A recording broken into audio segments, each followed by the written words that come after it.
അവന്തിയെ കൂടിയല്ലേ നമ്മളെ കൊണ്ട് ഇതെല്ലാം ചെയ്യിപ്പിച്ചത് അല്ലേ? മാഷ് എന്തിനാ എന്നെ തടഞ്ഞത്? അത് മറ്റൊന്നും കൊണ്ടല്ല. നമ്മള് കുറ്റക്കാരാണെന്നാ ഇപ്പൊ സച്ചിയുടെ മനസ്സിൽ. അവന്തിക പറഞ്ഞിട്ടാ നമ്മളിങ്ങനെ ചെയ്തതെന്ന് അവനറിഞ്ഞ അതവന് വലിയ ഷോക്കാവും. അവനതും പറഞ്ഞ് അവന്തിയോട് വഴക്കിന് പോയെന്നും വരും. അങ്ങനെ നെല്ലിശ്ശേരിയുള്ളവരൊക്കെ അറിഞ്ഞ നമ്മുടെ രണ്ടു മക്കളുടെ ജീവിതം തകർന്നു വരും. ഇപ്പോ സച്ചിയുടെ മനസ്സിൽ നമ്മളാ കുറ്റക്കാര്. അതങ്ങനെ തന്നെ ഇരിക്കട്ടെ.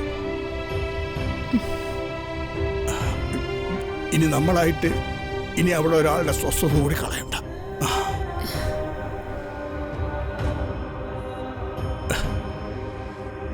ജീവിതാവസാനം വരെ ഇങ്ങനെ തീ തിന്നാനും കണ്ണീര് കുടിക്കാനാണല്ലോ വിധി.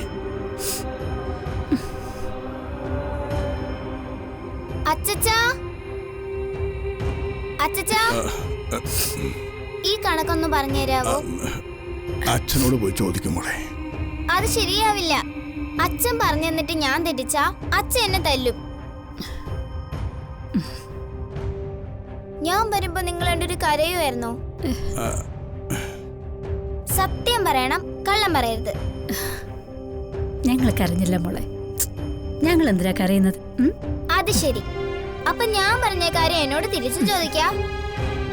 ഞാൻ വന്നപ്പോ നിങ്ങൾ കരയായിരുന്നു, എനിക്ക് ഉറപ്പാ അത്.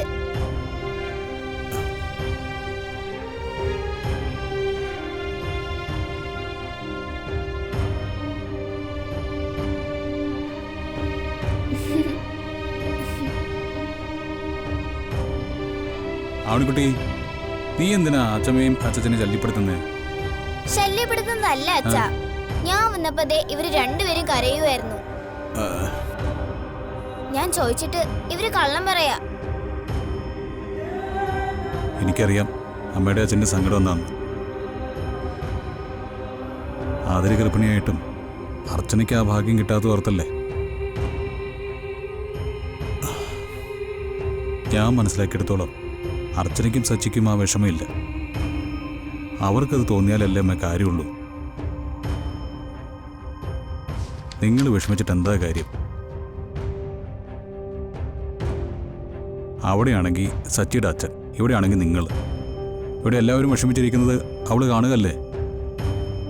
എന്നിട്ടും സച്ചി അർച്ചനെ കൂടെ തീരുമാനമെടുത്തു ഇപ്പൊ കുഞ്ഞുങ്ങൾ വേണ്ടാന്ന്. ഭാഗ്യവും അവരുടെ തീരുമാനം ഒരുമിച്ച് വരുമ്പോൾ എല്ലാം ശരിയാവും. അല്ലാതെ നിങ്ങൾ വിഷമിച്ചെന്ന് പറഞ്ഞിട്ട് ഒരു കാര്യമില്ല.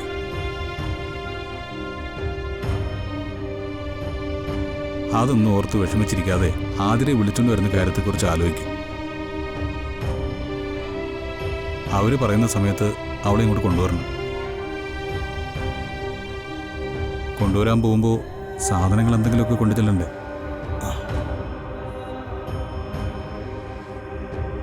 അതിനെന്തൊക്കെയാ വേണ്ടെന്ന് വെച്ചാൽ അമ്മ ഒരു ലിസ്റ്റ് ഉണ്ടാക്കും. സാധനങ്ങൾ ഞാൻ വാങ്ങിക്കൊണ്ടുവരാം.